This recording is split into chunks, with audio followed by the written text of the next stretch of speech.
Here's this video I took on the Venice one when I was doing all the testing stuff. Yeah. And it started raining. I'm sitting there like this. Like, are you kidding me? I was saying testing, testing. And I said, testing my patience. I'm going to post that.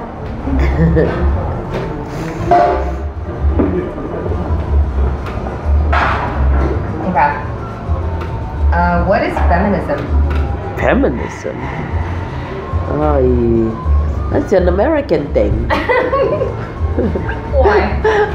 I mean, women is women. I mean, it's not.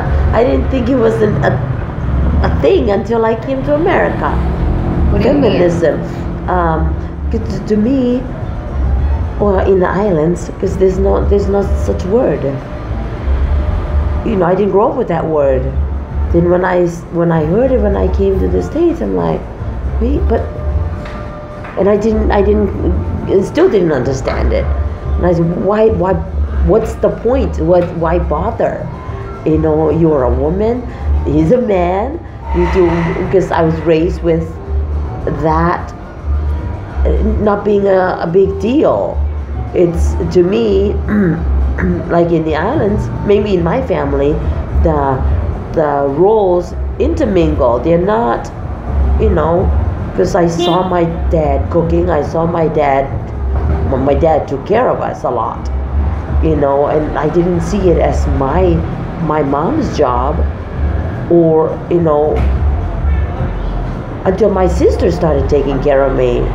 That's when I realized, oh, this is a woman's job, taking care of the house, taking care of the family.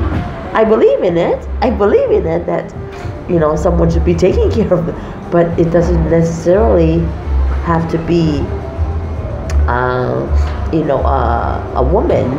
Like when I was growing up, my mom would leave. Okay, there was no transportation. The inter-island transportation is on the boat, and the boat came to the island every 3 months. We would go to school, come home, and my mom's gone. And I would ask my dad, where's mom? Oh, he went on the boat. Well, she's gone for 3 months. So my dad became the parent. And then my mom would come back to, you know, and my mom was the disciplinarian in the family. And she was back to it again. But it was not, I didn't see, to me, it was the arrangement. That's what I thought. Well, later on in life, I didn't realize it was just my mom wanted to get away from anything. You know, it was her way of coping with taking care of too many kids. She would just leave. But then she didn't leave us with no one. There was my dad, my aunts, you know, there was always someone to take care of us. And so the idea of feminism here, I still don't understand it, and I think it's because I don't want to understand it, because I'm comfortable with who I am, where I am, you know, physically, literally, everything. I'm comfortable with that. I'm comfortable with the person that I am. I don't need to be, you know, to be associated with this being a feminism, and it's not me. So, do you think I'm a feminist? Yes, you are. And Why? you've always, I'm not, you know, it's just your lifestyle, the way you do things. You travel by yourself. To me, you're always proving that you can do things yourself. And you know you can do things yourself. And, you know, and all this, the classes you're taking. And I didn't realize that, like I told Lisa, I didn't realize I raised a feminist, you know, and I'm proud of that. I'm proud of that. Maybe it'll encourage me to understand it more, but I don't think so, because I'm comfortable with what I know, and I'm comfortable with seeing you being that person. I like that, you know, because I don't want you to be, you know, I want you to be yourself, and you've been yourself since you were little. You always been yourself. when you were a kid in the kindergarten, you did something in the, when you were, what was it, daisies. I went to school that one day, you went to school in your Girl Scout daisies uniform, and there were some kids in the class who were not in daisies, and you pointed them out to Mrs. B, Mrs. Polakowski, your kindergarten teacher. And I got there, and you had gotten in trouble that day. You were in kindergarten. And I said, what do you mean, Mrs. B? She's 5 or 6. How could she get in trouble? What happened? But she's laughing and she's telling me this. She said, well, come here. And she's covering her face. And then, and I said, what happened? She said, well, Elena came to school today, in their daisy uniform for Girl Scouts. I said, yeah. Well, she called the other kids weeds because she's the daisy. She called the other girls who were not in the daisy weeds. And one of her friends, Sarah Castro, got very upset and cried, and they had to call mom, and Sarah's mom became very upset that you called her daughter a weed because you were the daisy. And I said, oh, okay. And then in middle school, because you've always shown this part of you throughout your life. You've always shown this different part of you, like, wait a minute, why can't I do that? What's in the middle school, I go to pick you up, and here comes Mr. Hammond, the vice principal, because I'm waiting in the parking lot in the car waiting for you, and Mr. Hammond comes to me. So, we have Elena in the office. And I'm like, why? And I said, let me park. So I parked my car and I walked out and went with Mr. Hammond. You had hit a boy in art class. I don't know if it's Sean Decker or I don't think it's Sean Decker. The guy had dark hair, and because they had said something, I don't remember exactly what was said, but you took the paint that you guys were working with and you slammed into him, and because he had said something to instigate it, and so you got in trouble with that. But then they wanted to suspend you. The principal was Miss Daly, and Mr. Hammond wanted to suspend you. And I said, why? Well, because it's not appropriate to be fighting. And I said, okay, if there was a boy, I said, where's the boy in the fight? Where's the other person? I want that person suspended too. If Elena is going to get suspended, I want that other person to be suspended too. And they're like, but the other person, and I said, well, there has to be a reason why she acted the way she did, because no one does that without being instigated. And so if you guys are going to suspend the other kid, then she's suspended too. Otherwise, she's coming to school tomorrow. And they're like, well, we have to talk to the other parent. And I said, go ahead, talk to them and see what happens. But I'm bringing Elena to school tomorrow. And I took you home.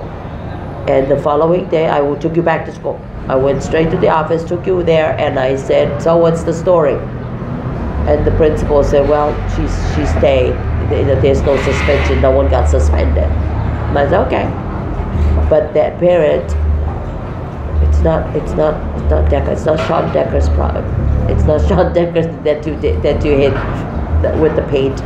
But that parent came to see me and said that I was raising a bully. That was the first time I heard the name bully. And I said, well, you go home and look in your own mirror and ask yourself, what are you raising? Because if you think I'm raising a bully, you must be raising a bulldog. That's what I told him. And I said, okay, we're done. And I said, let's not discuss this. We didn't, our kids are fine. They didn't get hurt. I think they're friends. At least they belong to the same group of friends. So that was in the middle school. And then it's like you were finding your way. You're looking for something. And then in high school, you were in the Quest program, and you came home, you complained about it because it's not fair. And I'm like, well, what are you talking about? And you were mad. You were so mad that you wanted to get out of the program. You did get out of the program. But when I finally got it out of you, why you were so mad at the program, it wasn't the program, it was how people were treated. Because the students in the Quest program got 2 sets of textbooks, one for home and one for school. In the meantime, the other students at the school who was not in the program can barely got 1 textbook for class. So you got so mad at that, and I'm like, oh, I didn't realize it was an issue until you brought it up.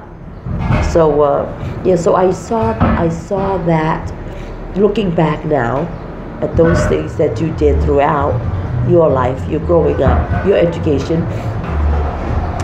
You were just trying to be you being you, and I'm proud of it. I'm proud of seeing it now, because at the time you drove me nuts.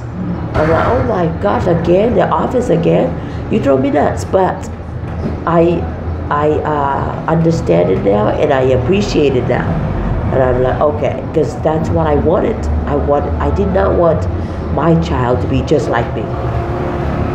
Just like I didn't want to be like my mom. Yeah, but down the road, you become the person you don't want to be. But which, like in my case, I'm a lot like my mom to some point, and I'm proud of it. So maybe someday you will be proud of the part of you that's like me, even though you drove me nuts when you were little. But I think that's part of growing up. What about Maine and Joe? Do you think they're feminists, or what do you think about that?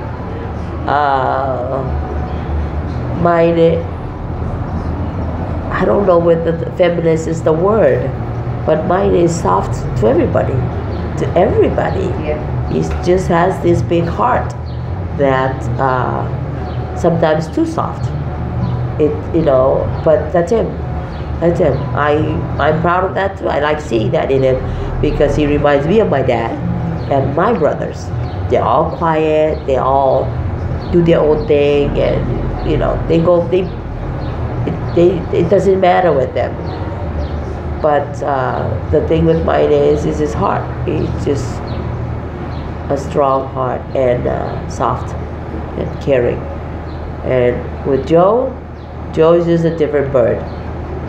And mine and I were talking about Joe, because Joe doesn't seem like he likes being part Islander.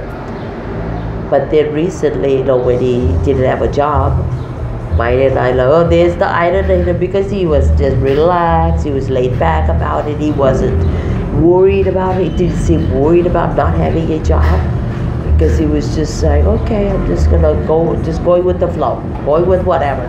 He's in bed, just living life in a casual, comfortable, relaxing way. And so, and I think a lot of Joe though takes a lot of you. He's learned from you, and that being